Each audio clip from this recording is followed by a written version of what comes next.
Amagye ga Uganda gagamba nti galinze entaputa eyasaba olereza wa gavumenti ya Uganda ku nsala ya kooti ensukkulumu ku by'okwozesa abantu ba bulijjo mu kooti y'amagye galyoke gasalayo ku ky'okuzzaako ku misango egivunaanibwa Kano Dr. Warren Kiiza Besigye Kifeefe ne munne Haji Obedi Lutale Kamulegeya abadde basuubira okukomezebwawo mu kooti y'amagye olwaleero. Kooti ya Uganda ensukkulumu ng'ekulemberwamu Ssaabalamuzi wa Uganda Kyagamoyi Alphonse Owinyi Ddolo Sabbiiti ewedde yasalawo nti kikyamu omuntu wa bulijjo okuvunaanirwa mu kooti y'amagye era nga kino kibadde kikolebwa mu bumenyi bw'amateeka n'eragira nti emisango gyonna egiyinza okuba mu kooti eyo nga gy'abantu ba bulijjo gigibwewo awatali yadde okumala ebiseera. Wabula Ssekamwa w'eggye lya Uganda erya UPDF Major General Felix Kulaije ategeezezza CBS enkya ya leero nti balinze okuwabulwa okwasaba abawolereza wa gavumenti ku ngeri y'okukwatamu ensonga eza Kano Dr. Warren Kiiza Besigye Kifeefe balyoke balabe ekyokukola. Kooti amagye galinze okutaputa kwasaba abawolereza wa gavumenti. Ssaabawolereza wa gavumenti ya Uganda Nsumi Kambi Mugambe Kiryowa Kiwanuka ku lw'omukaaga oluwedde yategeeza CBS nti bagenda kutuula Sabbiiti eno balabe engeri gye bawabulamu ebitongole bya gavumenti byonna ebikwata ku nsala eya kooti. Tugenda kufuna judgment tujjemu ebintu byonna ku kooti byetugambye tubiwandiike ebyo bikwatako bikolako. Kye tulina okukola nga General Chambers kusoma judgment netuwandiikira abantu bonna abalina okukola ki kwatako bikolako. Bo bannamateeka ba Kano Dr. Warren Kiiza Besigye Kifeefe bakedde kukuŋŋaanira ku kitebe ky'ekibiina ky'FDC ku ludda olw'Ekatonga mu kibuga Kampala ng'ekigendererwa kya kusalira wamu amagezi ku ngeri y'okujja Dr. Besigye mu kkomera olunaku olwaleero. Bannamateeka bano nga bakulembeddwamu Haji Salongo Elias Lukwago saawa egenza okweremu ey'okumakya nga bamaze okwevumba akafubo akamangu era bagamba nti leero Besigye balina okumulindira e Katonga oba okugenderuzira bamukimeyo nga bakozesa ennamula ya kooti ensukkulumu. Omuloodi meeya wa Kampala Haji Salongo Elias Lukwago agambye nti bo nga bannamateeka tebasuubira kulaba Besigye mu kooti y'amagye olwaleero kubanga kooti ensukkulumu yanaabuludde okukozesebwa kw'abantu ba bulijjo mu kooti y'amagye. Ekisooka ky'enjagala abantu bongera okutegeera si kugaana bugaanyi bantu ba bulijjo okugenda mu eyo kooti nayo yennyini ne kooti baagigyeewo. Njagala musome bulungi akawaayiro namba 1907 aka UPDF Act akabadde kateekawo General Court Martial akasazizzaamu. Setteeka eribadde liteekawo kooti eryo baalisazizzaamu. So olwaleero tewayinza kubaayo kooti ng'etuula ng'etteeka eribadde liteekawo baalisazizzaamu. So teyinza kubeerayo. Singa kabatanda ne bamuleeta wali mu General Court Martial baba bamenye ekiragiro kya Constitution kya Supreme Court kyeyafulumizza. Kakati tubatunuulidde tubataddeko abiri bamenye ekiragiro ffe tukole ekiddako.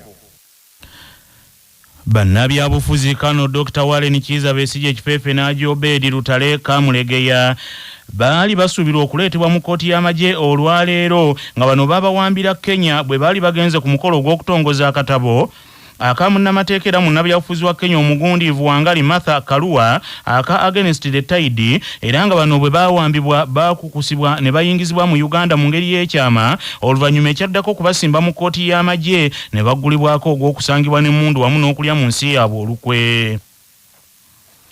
Banna CBS Pewosa ebuddu bali mu kukungubagira munnaabwe abadde omusomesa ow'ebibiina bya CBS Pewosa Namaganda Rose eyafiiridde mu kabenje k'emmotoka akawungeezi k'olunaku olw'eggulo bwe yabadde ng'agenda okulambula ebibiina ebya CBS Pewosa.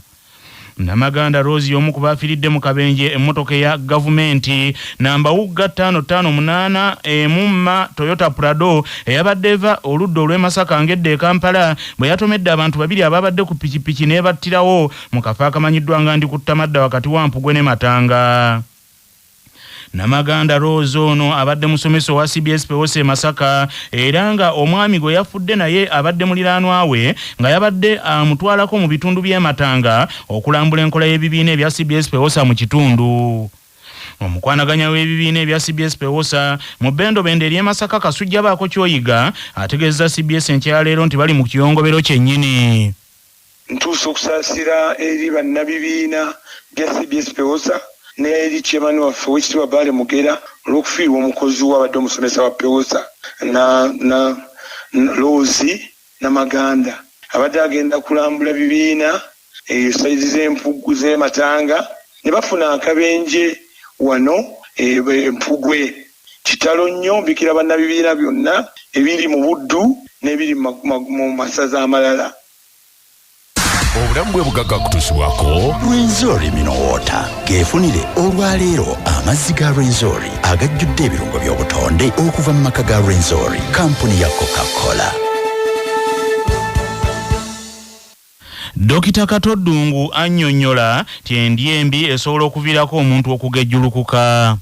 Wewale kituyita sedental lifestyle, obulamu obw'okulya n'otuula, obulamu obw'okumala okulya n'oweebaka, obulamu obw'okumala okulya n'ovuga emmotoka bwe nga tokolako totambuzaako bigere. Naye buli lunaku okoleyo exercise zibeere nga mpime zeetagisa nakulaba musawo n'azikulagirira kubanga abantu abamu balina ebirwadde eby'enjawulo nga buli wonakola exercise ogenda kuzirika, ogenda kukoowa ne bikutama. Laba omusawo.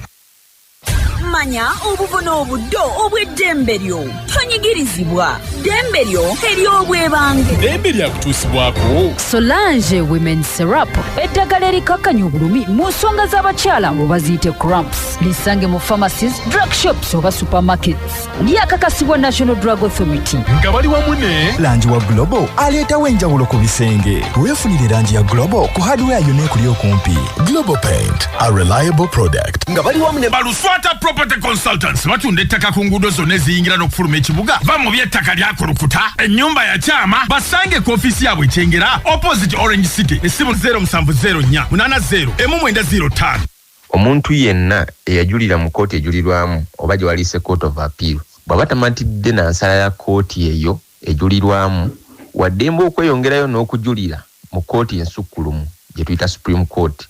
Naye Supreme Court eno oba kkooti ensukkulumu byesalawo biba bisembayo era biba byankomeredde. Era etteeka ligamba nti kkooti zonna eziri wansi wa kkooti ensukkulumu ziba zirina okugoberera ebyo byebeera esazeewo okusinziira ku nnyinga y'e132 mu ssemateeka wa Uganda wa 1995.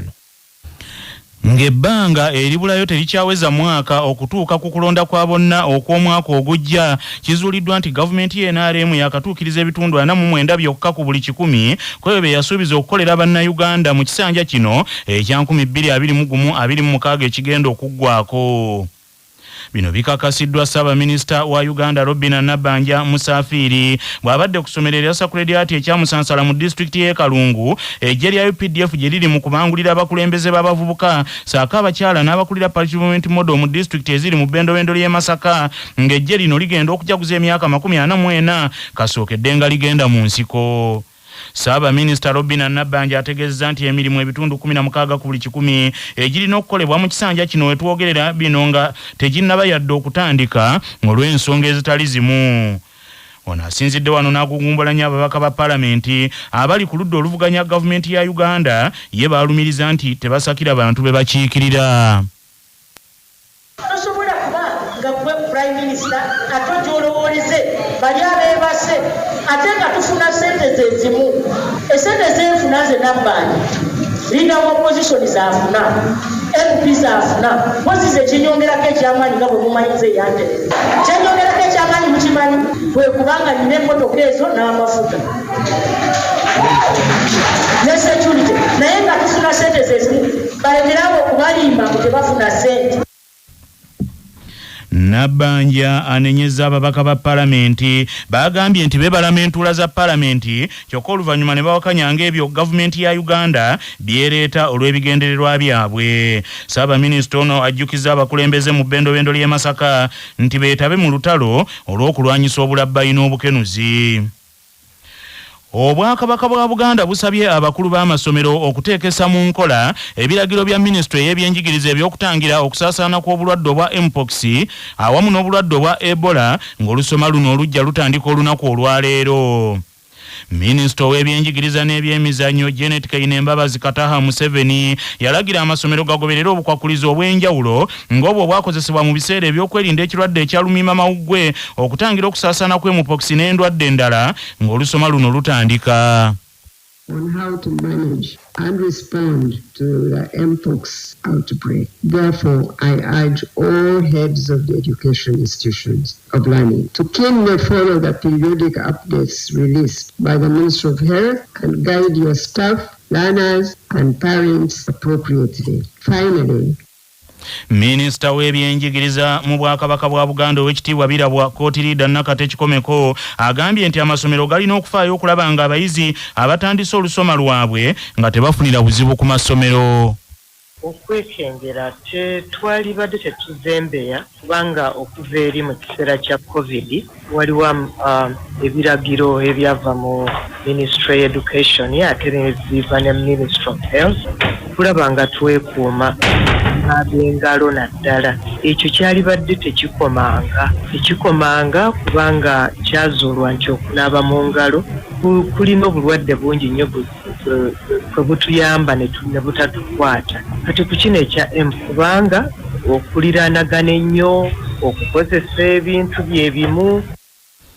Ate ye omwami wa Ssaabasajja Kabaka ow'essaza Buddu kino kye bazinga Kalya Masaka Jude Muleke asabye abazadde bateeka abaana baabwe mu masomero ge basobola. Semayiri Mulindwa Director avunaanyizibwa ku bisomesebwa amatendekero agasookerwako mu Ministry y'ebyenjigiriza n'ebyemizannyo agambye nti kakata ku buli akulira essomero okufaayo okutangira ekirwadde ekya mpox. Yeetaaga nnyo okwewala okubeera mu mugotteko kusharinga ebintu ebimu byonna kumpi bikwata mu nkwata ye. Naye tulinda Ministry ya Health yaleesewo okugadiyenga okw'amangu enjagala amasomero balabe yawandiise. Ye munnabyanjigiriza Mustafa Nanfumba atwala ebyenjigiriza Mawokota agambye nti beeteeseteese bulungi okulaba nga abaana b'ensi eno basomesebwa mu ngeri etakosa bulamu bwabwe. N'ebirala naye okulambikirwa kwakoleddwa Minisitule y'ebyobulamu ng'ekolera n'ebyenjigiriza. So tutadde nnyo mu nkola okulambikibwa kwadde kulaga measures ezirina okukolebwa tuzikoze akulaba nti abayizi tebaleeta birwadde ebyo mu masomero nakubisiigagana n'abazadde kuba amasomero gagatta abazadde abayizi n'abasomesa. Ate nga omukulembeze oli wa byanjigiriza mu kibavu Mwanne Mawokota era tugezezzaako okwogeraganya n'ab'amasomero ag'enjawulo. Si ekyo kyokka kuba kutandika kubamu okusomooza kungi n'ebyetaagisa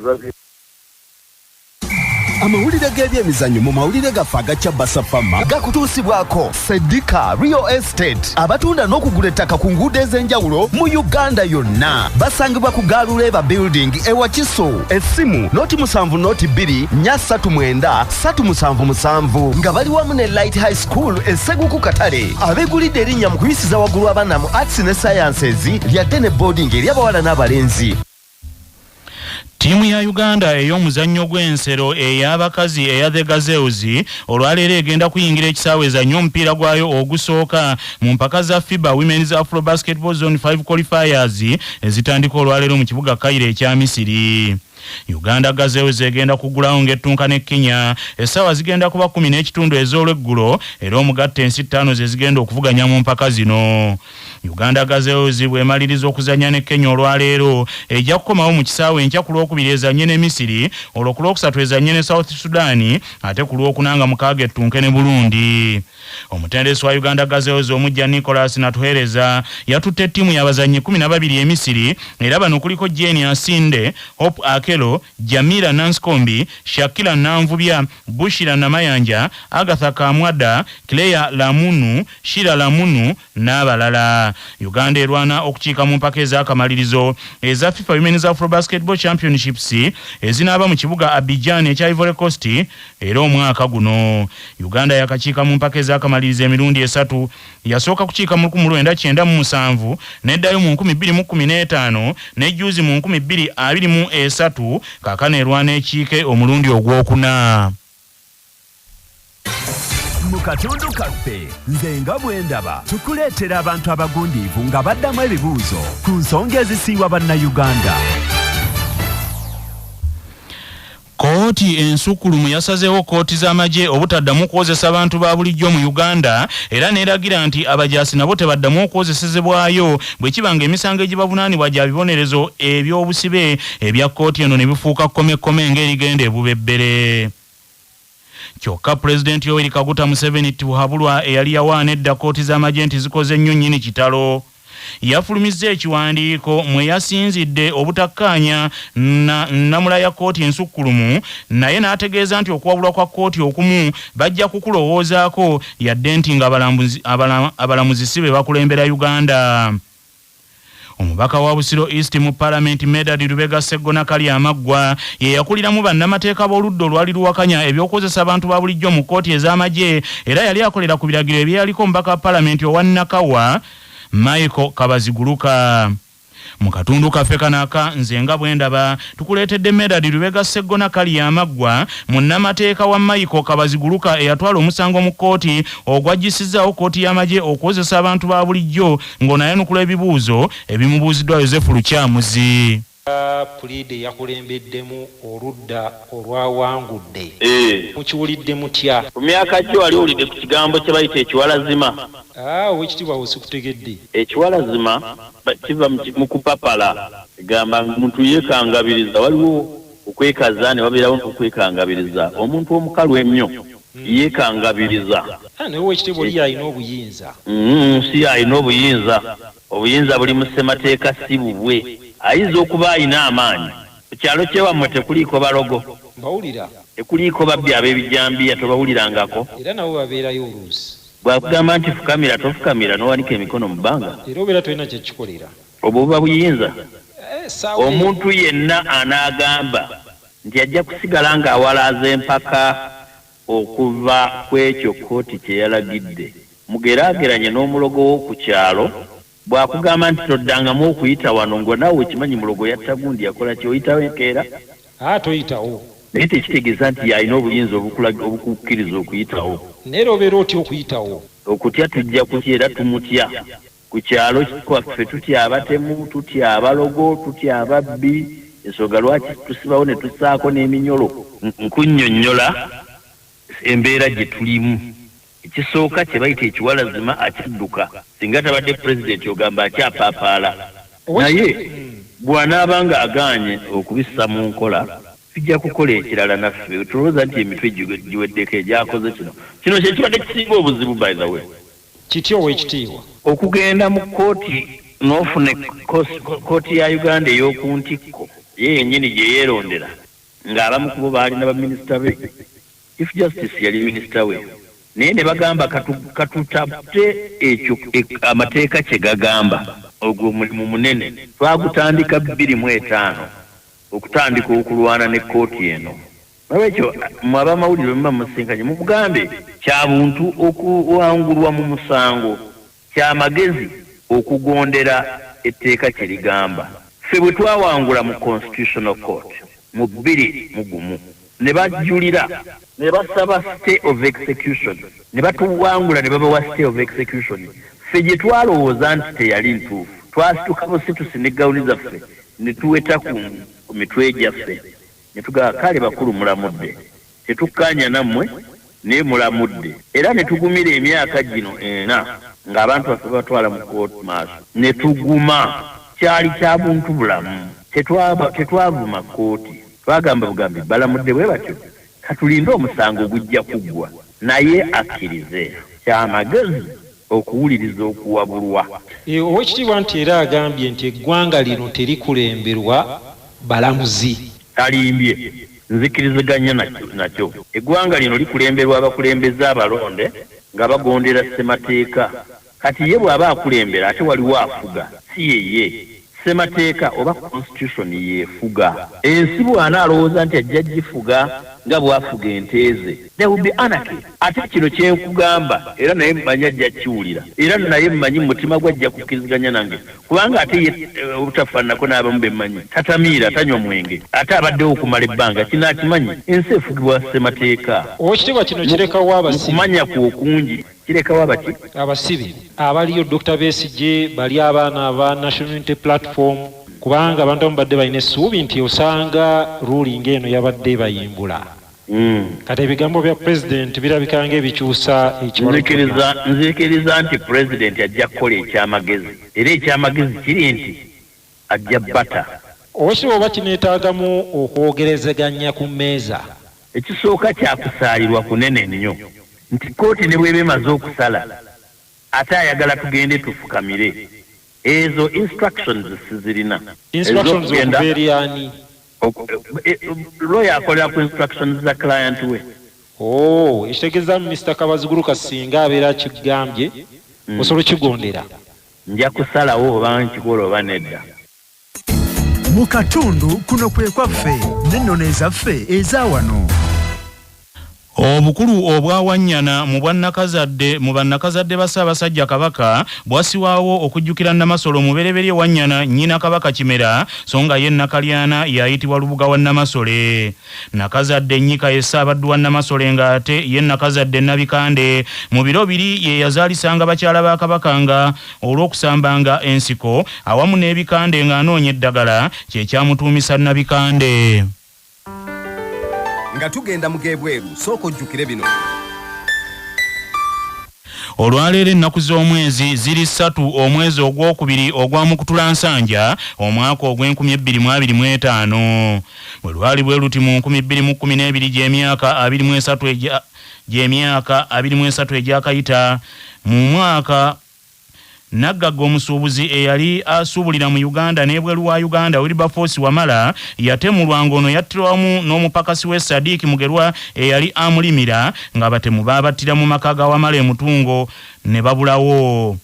Oluvannyuma omusiizi wa langi Hassan Sali yakwatibwa mu kaweefube owa Nnamwandu Elizabeth Wamala wakati mu kulumiriza nti waaliwo abaapatana omukulu oyo Sali eyeefuula omusiizi wa langi alinnye Bakagere ng'asi mu Sali bwe yakwatibwa n'atwalibwa ku poliisi y'e Bukasa gye baamuggalira. Kyokka omuteebereze wa Sali yasangibwa nga alengejjera mu kkomera nkukigambibwa nti yeetuze era alipoota y'omusawo wa poliisi eyasooka n'ekakasa kyakwetuga kyokka alipoota envannyuma eyatwalibwa mu kkooti ey'e Makindye ebyokwetuga yabigaana n'egamba nti omufu Sali nti ekigoye mu bulago kyamuteekebwamu amaze okufa nga byawulirwa nti waliwo ekkobaane nti eryokutta obujulizi ku ttemu eryakolwa ku musuubuzi Wilberforce Wamala. Gavumenti ya Rwanda ekulemberwa President Major General Deogratius Paulo Kagame Lutagambwa erabudde ne sekulabula omukago ogwa Sadaka ogutaba ensi zonna ez'obukiikaddyo bwa Afirika nti gukomye okweyingiza mu nsonga za Democratic Republic of Congo era abagulimu bategeere nti omukulu takulira mpya bbiri endege teziyoogaanira mu mazzi. Ab'obuyinza Rwanda mu kiwandiiko ekifulumiziddwa Ministry y'ensonga ez'ebweru balumiriza Sadaka okutiitiibya n'okusuula omukono gavumenti ya President Shirombo Anthony Felix Shekedi nti ng'eyongera kye bayise okutuntuza bannansi baayo be bayita abayeekera ba M23. Ekiwandiiko kya Rwanda era kirumiriza nti gavumenti ya Congo eyagala kukola bulumbaganyi ku Rwanda n'erabula Congo n'aba Sadaka nti tekabatanda okutwala olutalo lwabwe e Rwanda nga Sadaka erina okukomya mbagirawo okuwagira gavumenti ya Congo okutuntuza bannansi baayo. Wiiki ewedde Rwanda yasoose kufunya kikonde n'egamba South Africa nti ekiwunyeko ekiwulire wakati mu kugirabula nti ekigendeko mpola esobolera ddala okujjaŋŋanga singa kiba kyetaagisa era bw'atyo President Paulo Kagame n'akalala ng'ajjukiza South Africa nti kaami katono okanyoomera mitala wa mugga.